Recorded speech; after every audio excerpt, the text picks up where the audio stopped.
Hello everyone, welcome back to botany class. In today's video we are going to discuss the process of transcription in eukaryote and post-transcriptional modification. The two important topics we are going to discuss, right? Last video we discussed about the process of transcription in prokaryote, right? Prokaryote, the site of transcription is cytoplasm. But where the transcription process is catalyzed by only single type of RNA polymerase. But single type of RNA polymerase which catalyzes synthesis of all three different type of RNA molecule. But eukaryotes not like that. So there are three different type of transcripting enzymes are there. There is nothing but RNA polymerase. So that individual enzyme they catalyzes mRNA, tRNA and rRNA molecule, right? So we will see the site of the transcription in prokaryote is. Site is, so we know that the DNAs are present inside the cell nucleus. In addition to nucleus, DNA also present in the organelle, right? Mitochondria and the chloroplast. But hence the site for the main site for the RNA transcription is nucleus. In nucleus where na exactly nucleolus. Nucleus considers as site for synthesis of RNA and site for temporary storage of RNA. But eukaryote, so in nucleus there are different RNA polymerase synthesis are responsible for transcription. Similarly, like in addition to RNA polymerase found in nucleus, like organelles also they have separate RNA polymerase to synthesis the organelle RNA molecule, right? Mitochondria, chloroplast also contain or have separate RNA polymerase enzyme, right? So that there is a clear-cut division of lab between this organelle and nucleus.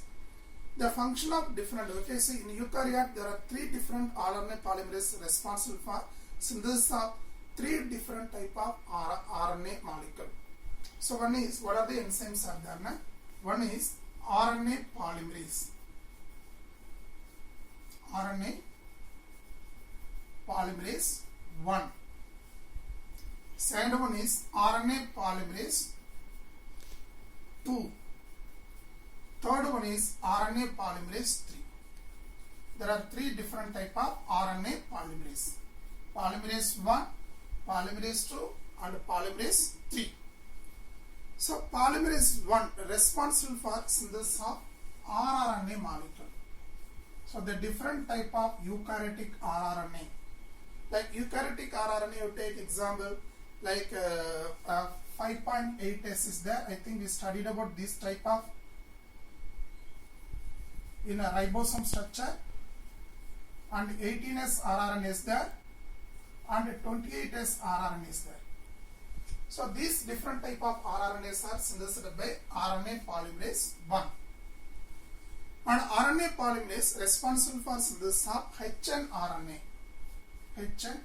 heteronuclear RNA. It is a precursor or this considered as a primary transcript responsible for synthesis of mature mRNA molecule. So RNA polymerase synthesis hnRNA, heterogeneous nuclear RNA. So this is a precursor for mRNA molecule. Right? And polymerase 3 which catalyzes. So like RNA like tRNA, the transfer RNA or adapter RNA, and 5S rRNA,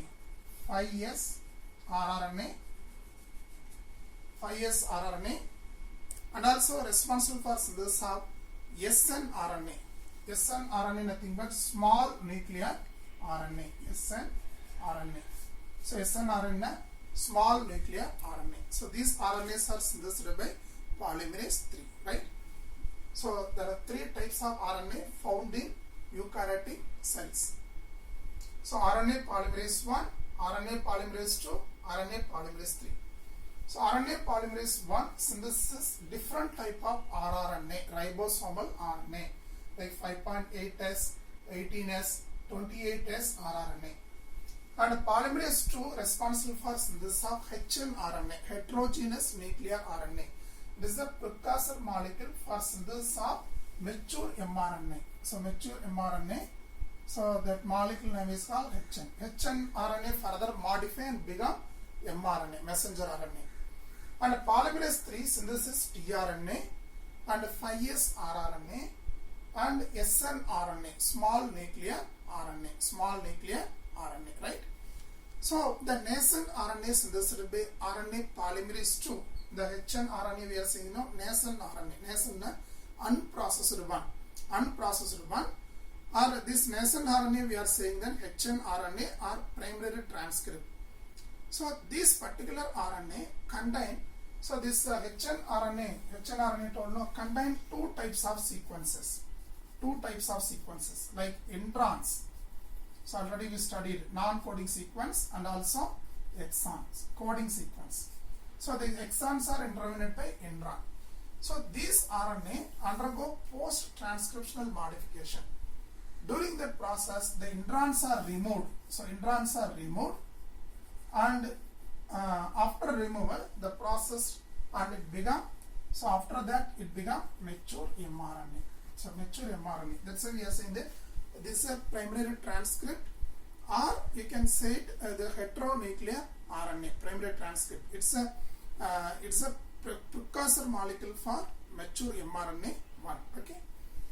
I hope. So next we will see the process of transcription in eukaryote. Like prokaryote, the process of transcription also completed in three major steps. The process of transcription is completed. First one is initiation.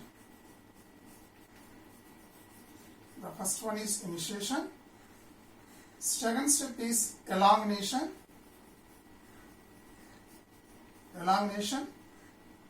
And third step is termination. Right? The process is completed in three major steps: initiation, elongation, and termination. Right? Start with the initiation. Right? So initiation. Before that, we will see here. I told the three important steps. No, termination, but not like prokaryotic transcription. Eukaryotic transcription is somewhat complex one. Here, on each and every step of reaction is catalyzed by the group of factors, protein factors. Like here, initiation, so group of factors are involved. Together, you can call it as initiation factor. And group of protein which responds to elongation, there is an elongation factor and termination factor. Like it's IF1, IF2, EF1, EF2, and TF1 and TF2. That process which aid the process of transcription, right? First we will start with the initiation. So initiation of prokaryotic, eukaryotic transcription, right? Like similarly here you can see here, like here promoter sequence are there, and a structural gene and a terminator sequence, right? So when the process is initiated, after binding of RNA polymerase with promoter sequence, here we told there are two conserved sequence. So where they are present in 20th region and also in between, so -80 to -70 region. 20th region, what is the conserved sequence name is Cognus box, or you can say Tata box. So -20, 17th through 80th region, there is a cat box. The conserved sequence are there. That is recognized by RNA polymerase. The RNA polymerase go and bind with here and initiate the transcription. And the process of the initiation of transcription is aided by some other protein molecules. The protein molecule together you can call it as transcription initiation factor. The process is aided by transcription initiation factor. Okay. So transcription factor which help the. So once RNA polymerase binded here, the process is initiated. So remaining and all same. Like the next process is elongation.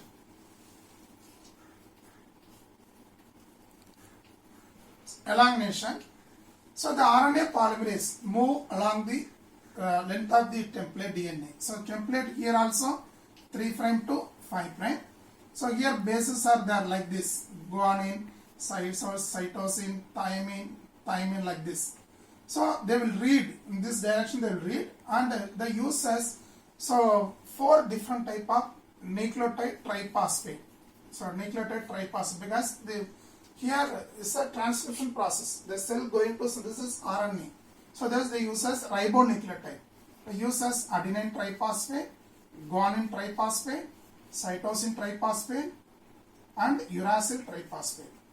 So based on that, they will add, like if guanine is there, here they will add cytosine, and cytosine is there, add guanine, and next adenine, like this it will add, and the strand will extend. The RNA strand is elongate further, okay, along the length of the sequence of structural DNA. So the structural sequence.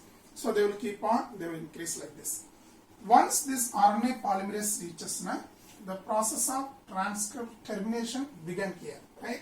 Process of transcription will begin. Next we will see the termination process. So eukaryotic transcription is terminated by some protein factor. The protein factor together you can call it as termination factor. There are many factors are there, like it's given as TF1, TF2, TF3, TF4, TF, like many factors are there. All together they bind with the terminator region and terminate the process. Okay, see here the protein factor will terminate here, so that RNA polymerase unable to move further here. So that what will happen is this factor, they will prevent the movement of RNA polymerase beyond structural gene sequence, structural sequence of the transcriptional unit. So not only they are preventing or blocking the RNA polymerase movement, and also which catalyzes or it will dissolve this transcriptional complex, so that which will leave here nascent RNA. So nascent RNA plus enzyme. So both will come out. So at the termination of the, so which release, so nascent RNA.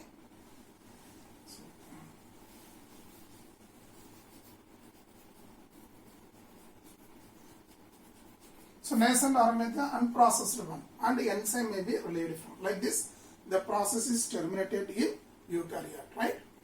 So once after termination, this nascent RNA further undergo some processing. So whatever they undergo some modification and they become mature RNA. So mature mRNA. So this all the process, whatever the modification undergoing, all the process together you can call it as post-transcriptional modification process. Post-transcriptional modification process. We will see that process shortly.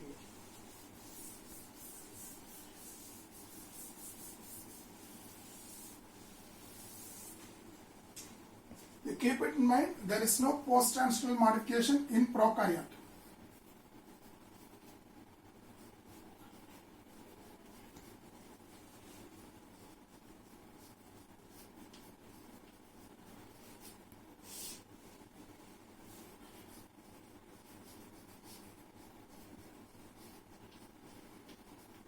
Post-transcriptional modification, right? The primary transcript, nothing but hnRNA converted to functional RNA after post-transcriptional processing. So this post-transcriptional processing, the main process are, there are 3 major steps are there. 3 major steps. One is 5' capping. The 5' end of the nascent RNA is modified. So that is a modification of 5' end by capping process. That's why we are saying that step we are calling a 5' capping. And 3' end of the RNA also modified by 3' tailing. So 3' tailing, that end also modified. And the sequence of the non-coding sequence present in the nascent RNA, that is in the introns, are removed by splicing process. Splicing process, right? So this all the process, all this modification process together we are studying the post-transcriptional modification. Okay, see here. So nascent RNA is there. hnRNA further undergo this 3 modification process and finally it become so mature RNA. Now these RNA further undergo translation. We will see one by one. So what is the 5' capping? So what is the 3' tailing? And what is the splicing mechanism, right? First you see nascent RNA is there. The nascent RNA. So this is a 5' end of this RNA. This is a 3' end of this RNA. This RNA not only contain coding sequence and also contain non-coding sequence. The coding sequence how we are calling exon. Non-coding sequence how we are calling introns. So the exons are intervened by so non-coding sequence, right? So like this, the exons are there and introns are there. First step is modification of this 5' end. Modification by capping. So once the hnRNA produced, they have to undergo these 3 modifications. Why na? If they are not undergoing or the end are not modified, it's easily degraded by ribonuclease. So that end is modified by the 5' end is modified by capping, 3' end is modified by tailing process. Are you clear with this? So why they have to modify the end na? If end is not modified, it is easily recognized by ribonuclease. So RNA degrading enzyme. These enzymes recognize only either 5' end or 3' end and degrade whatever the RNA molecule produced by transcription process. If so, to prevent the nascent RNA from the action of ribonuclease, so once immediately after synthesis, so rapidly the 5' end and 3' ends are modified, right? So how the 5' end is modified? Na? By addition of so methylguanosine.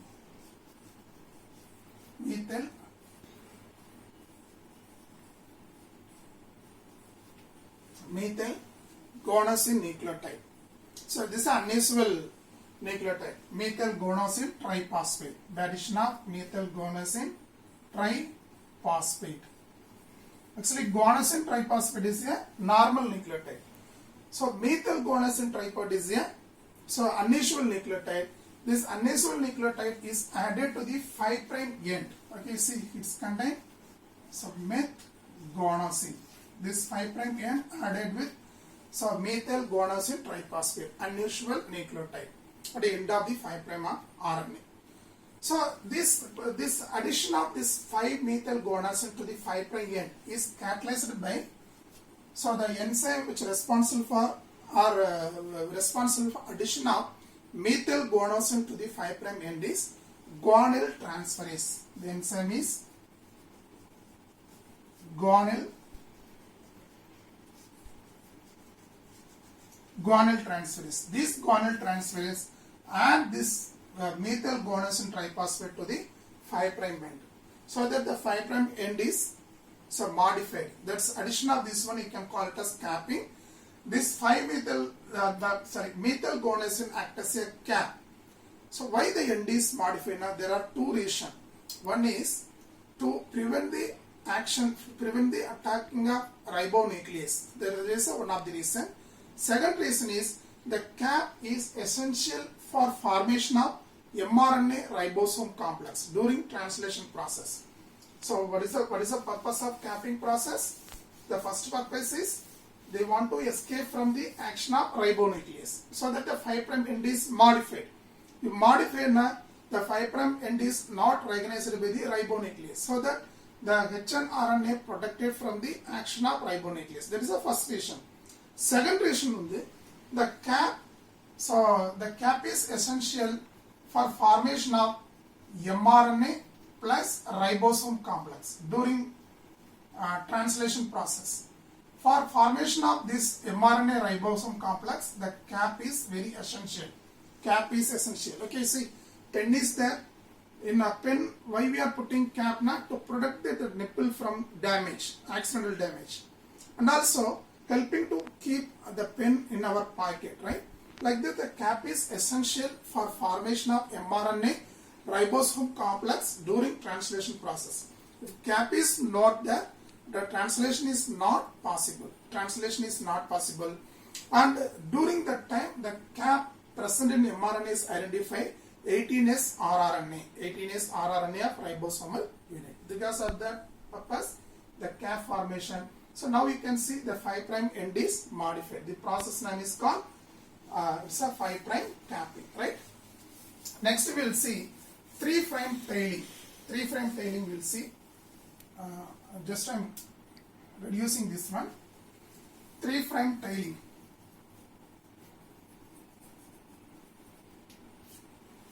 3' tailing. So like 5' end, like 5' capping, like 3' end also modified. That process name is called 3' tailing. So here, so the 3' end of the nascent RNA is added with about 200 to 300. So adenine nucleotide, like adenine nucleotide. How many nucleotides are added? 200 to 300 adenylate residues are added to 3' end. 3' end. Like this, it's added. 3' end is added with 200 to 300 number of adenine nucleotides. So it look like tail. All are it is looking A, no?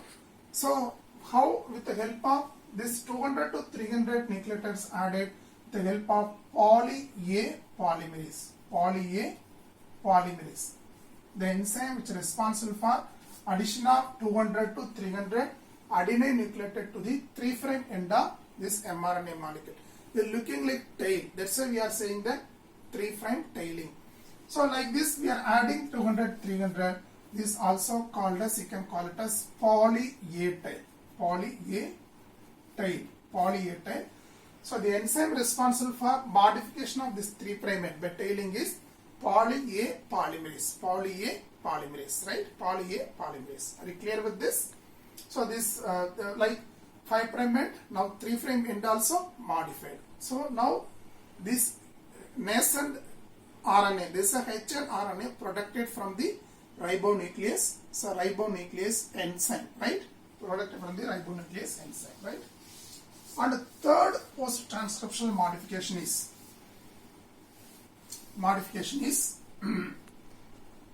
dot. So next the post-transcriptional modification is splicing.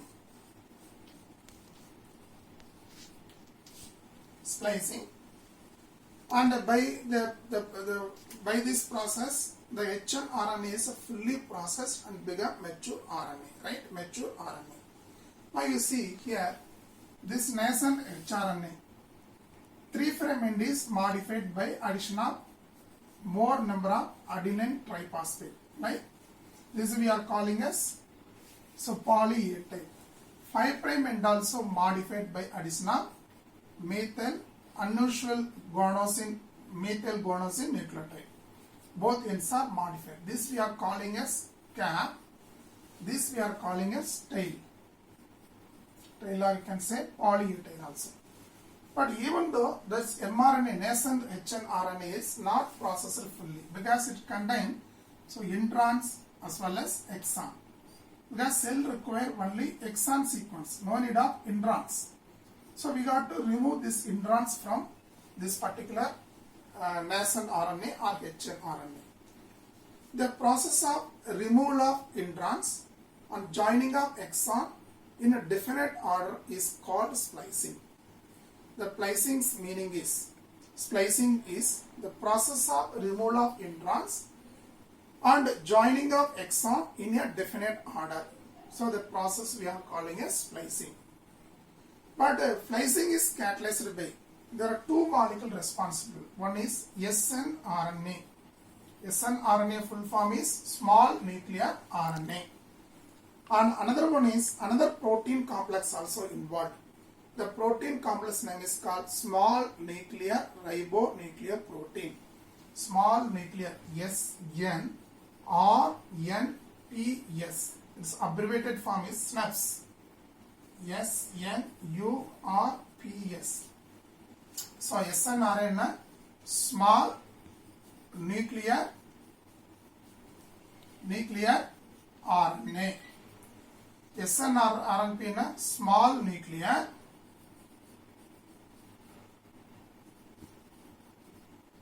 ribonucleo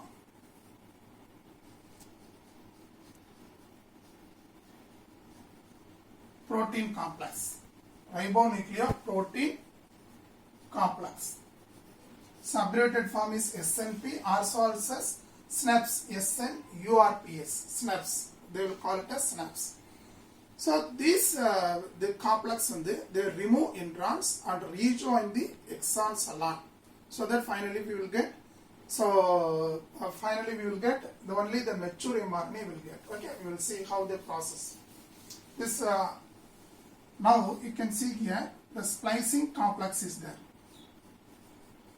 Splicing complex consists of snRNA and a small nuclear ribonucleoprotein complex. Together we can call it as splicing complex. So splicing complex, and they are having catalytic function. Okay, they cleave and join this one. What they will do now? So just they will cut and remove only these introns along. Introns along they will cut and remove. So this is a kind of, it's a endonucleolytic cleavage. So endonucleolytic cleavage, because within strand they are cutting and removing some fragments along, only the non-coding sequence along. The type of cleavage is endonucleolytic cleavage at the splicing junction. Okay, this enzyme they join like this. They form intron loops. How they will join now? Like you see here, how it's cleaving these introns now. Like intron here is there. This is a 5' end. 5' end. Here one intron is there. And next what is there? Exon is there. And again intron. So intron, they form intron loop like this. They form intron loop like this.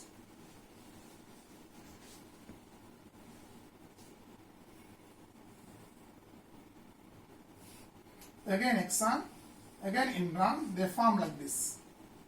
Here also introns, they form loop like this. So this is a 5' end. These are intron loop. So by loop formation, and they will cut and remove only introns. Like introns are cut and removed by splicing complex. Splicing complex consists of snRNA and a small nuclear ribonucleoprotein, complex. They cut and remove this intron, and then you see once you cut and remove here, what will happen here? There is really some gap will be there in between exon. So here one exon is there, and here one exon is there. Here an exons are now introns are removed. There is a gap will be there. These gaps are joined by ligase enzyme. The gaps are joined by ligase enzyme. Finally, we will get mature RNA. So mature RNA, you see only contain. So exon, there is no intron here. All introns are removed. Only exons are present here. This is a fully processed mature RNA. So the split gene arrangement, actually this now the fully processed hnRNA, this RNA name is called, you can call it as mRNA or mature RNA molecule, messenger RNA. So this messenger RNA then transported from nucleus to the site of protein synthesis. We know that the site of protein synthesis are rough endoplasmic reticulum, because where the RNA molecule synthesis within nucleus, within nucleolus, where RNA synthesis and processed, from there exported to the site of protein synthesis. There is nothing but rough endoplasmic reticulum. Further, they undergo translation process. Okay, see here, the split gene arrangement represent probably an ancient feature of the genome.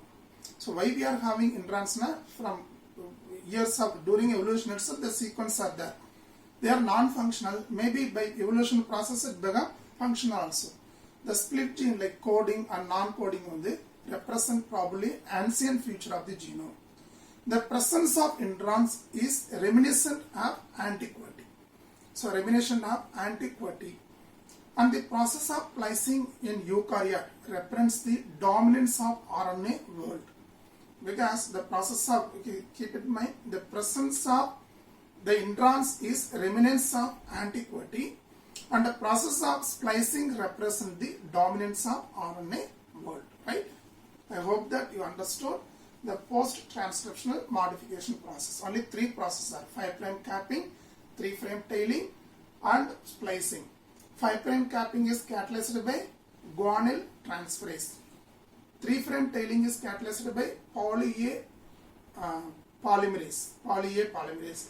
Splicing process is catalyzed by actually splicing complex. The splicing complex consists of small nuclear RNA and small nuclear ribonuclear protein complex. Okay, so I think now up to this I will end up this video, and next topic will continue in next video, right?